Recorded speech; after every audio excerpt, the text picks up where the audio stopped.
First up is honk if you worship the devil. Men wearing strange bumper stickers. It's green. When he stands still in the fire, the driver behind him honks. Then he appears. Stop.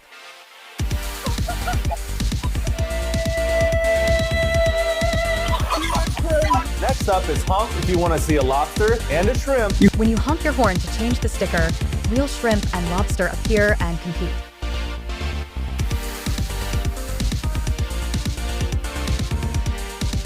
Just cheering them on like, yeah. Next up is honk if you think I'm sexy. The person don't know this concept just by listening to it. Hand over your sexy photo book to honking people. You're welcome. You're welcome. The person have a lot of confidence.